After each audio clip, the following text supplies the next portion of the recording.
Hi, my name is Jay Scruggs. I'm in the wall booth this weekend in California. This is Ravel, our model for the day. I'm going to be using the Wall KM cordless, the brand new clipper by Wall. You can use it corded or cordless, and I'm going to be using a number A or a 3/4 inch snap-on comb on the body. So I'm just going to rough in her body work really quick. She's already brushed and bathed out and everything, combed out. So I'm going to start right behind the withers and just going to level her top line out.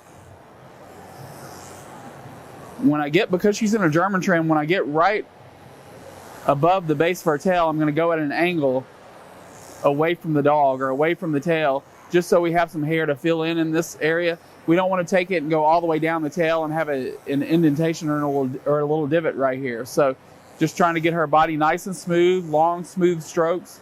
I'm using a 30 blade underneath my snap-on comb.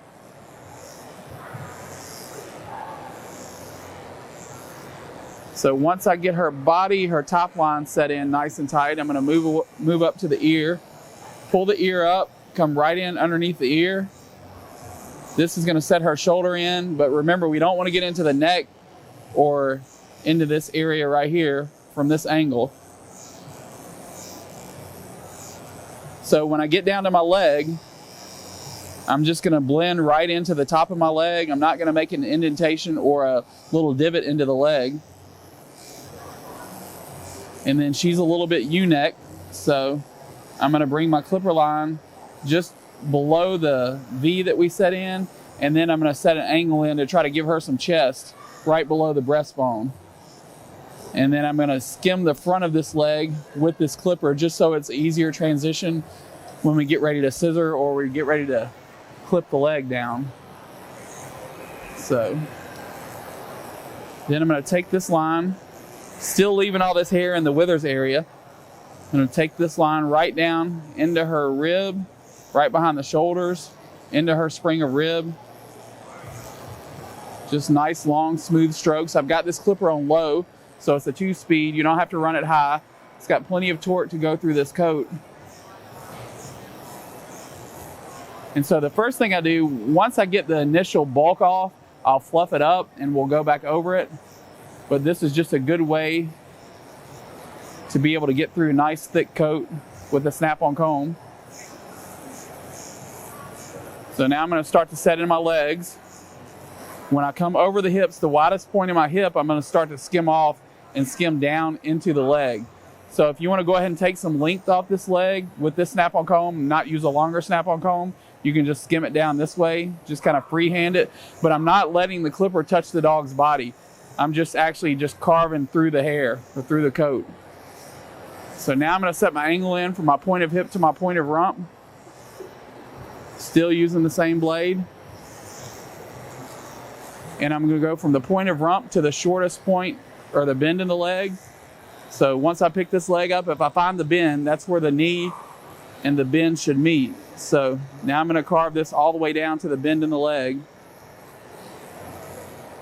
And once I get to that bend, I'm going to just skim out away from the dog. I don't want to get into the hock area or this area through here. So, and then I'm going to create nice angulation on the poodle.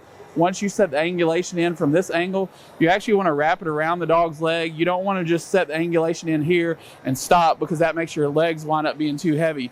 So once you set the angulation in here, if you follow that same angulation from the point of rump to your bend in the leg, you're just going to bring it around and more in to the back of the leg. So that same angulation, that way when the dog moves, you'll be able to see more of it and the legs won't look as heavy. So then I can just skim this straight down to get some of that bulk off. So once I go through it once, with just taking that bulk off and getting through some of that loose dead coat, I'll give it a spritz, take my comb with the wide end, and I'm just going to fluff everything up. This way we can actually take a clipper and make a dog look like it's been scissored, but we've used the clipper all over it, except for, of course, around the feet and some different parts, of course, the top knot and just some loose ends. But we can do a lot of this with a clipper nowadays because our products are so good, you know, with the snap-on combs and the different styles of clippers and trimmers we have. So I fluff it up once again. So my second time, once I get it fluffed up, I'll give it a little spritz right before I clip it. That keeps the coat from moving around a lot on you or getting a lot of static in the coat. So I'll give it a little spritz. Still got my clipper on low speed. This will be my final finish work, except for anything I have to do with my scissors just to neaten anything up. But you can see now that I have the coat fluffed up, after getting that initial coat off, this clipper work should be as smooth as having the dog scissored by hand if you do it the right way.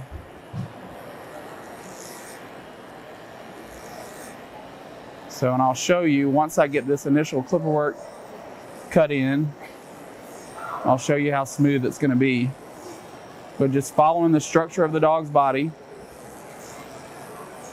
And you can see just from fluffing it up, after going through it once, we're still taking off a little bit of hair.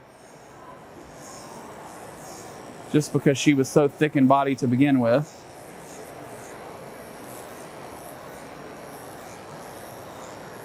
But these clippers are nice, quiet. They aren't loud. They don't startle the dog. They don't get hot. It's okay, girl.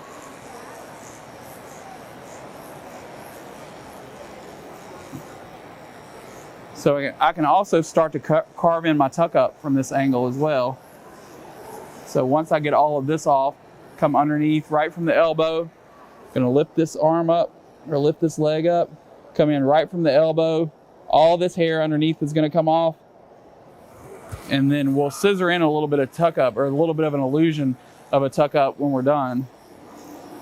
But we wanna get all that hair off. You also wanna get in right behind the elbow, carve this in so the leg's separate from the elbow so it doesn't all look like one piece.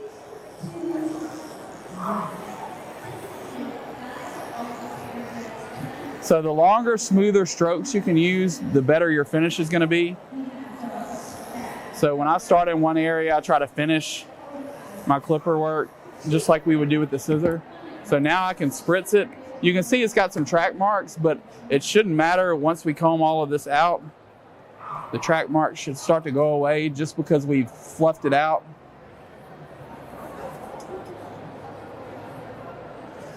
And so like I would scissor my neck in, I would scissor my cuffs in on my legs. So once I comb that excess hair off and then just fluff it up, it should be pretty even. And then you have a lot less scissor work to do just because of the products we can use. So also your angle on the back of your leg should match the angle on the front of your leg. So when you're clipping these dogs, don't get in the habit of taking a clipper and going all the way down the front of this or the front of the back leg, because it winds up making the leg straight and you wind up losing the knee. So I usually skim off anything I can see from this angle. I'll skim off, but I don't touch any of this. I'll touch that with a scissor later on so I can carve that angle in with my scissors. So, and if you have a dog that doesn't have a whole lot of, or very extreme angulation or a whole lot of angulation, if you draw a line from the point of your hock to the front of your leg, you can pick that leg up and you can take your clipper and you can skim down the front of that. What that does, when you skim down the front of that, it shows more knee. So once you fluff this dog up, fluff the coat up, you wind up seeing more knee on the dog rather than it being really straight. So that's just a quick tip, 10 minute, however many minutes it was, but just a quick tip. So come by and visit the wall booth if you're here this weekend. We can definitely show you the new products that we have. So.